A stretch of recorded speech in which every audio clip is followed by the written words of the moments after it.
Hello, my name is Benjamin Hart. I'm an American attorney and the managing director of Integrity Legal here in Bangkok, Thailand. So as the title of this video suggests, we're discussing the so-called digital economy. I urge those who watch this channel for some time to remember when they tried to throw us into a digital economy before, and it wasn't based on any advice and consent of the people of Thailand by any stretch of the imagination. No, they just came into power and said, hey, we're gonna put the country into a tremendous amount of debt, and in exchange, you're gonna go on to digital rations that we give you that you can only spend on certain things, in certain places, at certain times. It wasn't money by any stretch of the imagination. If anything, they were telling the nation, you gotta go into a bunch of debt so we can put you into a totalitarian super surveillance state, but you get to pay for it. And we're gonna tell you how great it is, and you need to come to us saying, thank you, please. You know, it was nonsensical. That said, on it goes. After reading a recent article in the Bangkok Post, bangkokpost.com, article is titled, Finance Minister Says Low Inflation, Strong Baht Hinder Growth. You know, again, inflation is a tax. It's a hidden tax, and it's pulled off by central bankers. It's basically who does it, okay? Anybody that advocates for higher inflation, I don't know what to tell that person. That's nonsensical on so many levels. It's never going to be good for the rank and file Thai, especially at the lowest end of the socioeconomic strata. And then meanwhile, at the same time to say, oh, we don't want a strong national currency. What? In any event, quoting Mr. Pichai, and this is the finance minister, quoting, said the government is promoting the digital economy with virtual bank licensing slated for approval in the coming year. These banks do not require physical branches to provide financial services to people. Yeah, it makes you easier to unbank if you cannot go to an office and actually talk to a human. That's the point of this, okay? The point of this is everything becomes digitized. There's no accountability. You can't walk in and look someone in the eye and say, where is my money? Or why are you refusing me service? Because that's uncomfortable. And none of these little totalitarian bureaucrats want to be uncomfortable for a second longer than they have to be. I've seen this in the United States. It's pernicious. It's, we never have to answer for anything, and you should say thank you for our services. This digital banking is nonsense. You are trying, like the Dickens, to attenuate people's notions of money so you can just run it all the time and do whatever you want with money. Well, guess what? None of us want that. If you didn't get that from the rejection, in total, the rejection of the notion of digital money and the digital wallet, what makes you think we're going to like digital banking where we can't ever actually go interact with somebody? Quoting further, the interest rates are determined based on the risk profile of each customer. Oh, really? So is that anything like a social credit score? It's going to be like a social risk score? Who came up with that? Oh, the CCP in communist China. Quoting further, rather than applying a uniform rate for everyone, he said, you mean, well, first of all, why are central banks setting interest rates to begin with?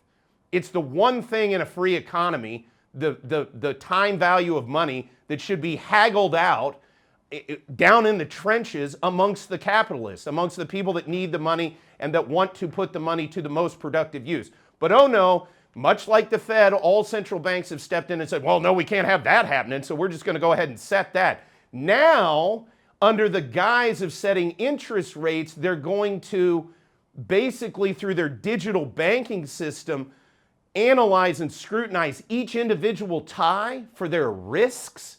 Sounds an awful lot like social credit to me. Sounds like they're trying to roll it out under the guise of banking services in a digital context.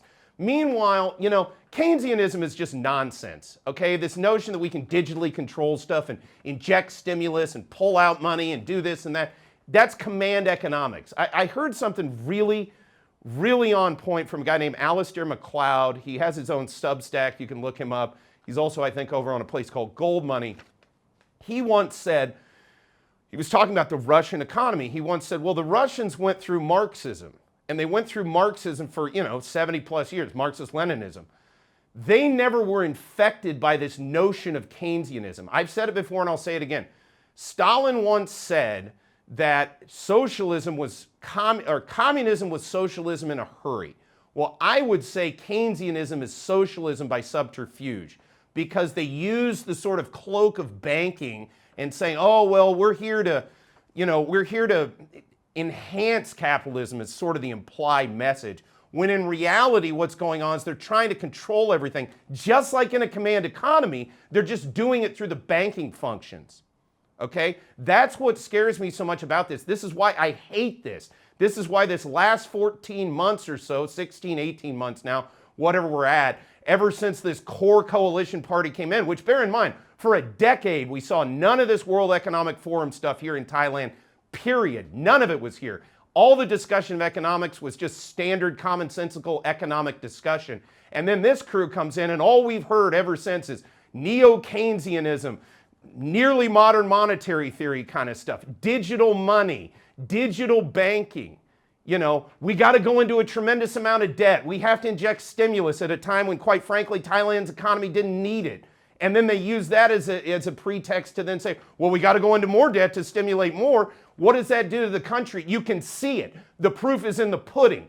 Look at the West. They're moribund economically. And what do? They go for more debt.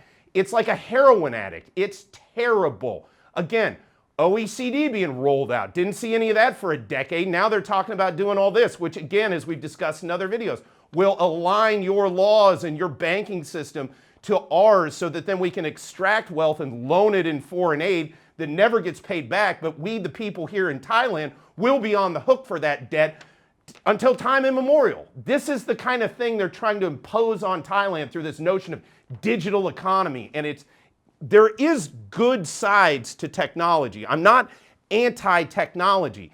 What I'm anti is this technocratic usage of technology to control Thailand and put her into a detrimental position. That said, quoting further, Mr. Pichai said the digital economy improves the flow of the financial system, preventing it from being locked up. What kind of nonsense is that? The flow of the system? By the way, shouldn't it be a little blocked up? Because isn't that efficient flow exactly what led to the draining of capital from Thailand in 1997, which put this country on its back and damn near destroyed it economically? I don't see the point of any of this digital economy stuff from the context that they're rolling it out. It all seems to be, to me, totalitarianism dressed up as efficiency.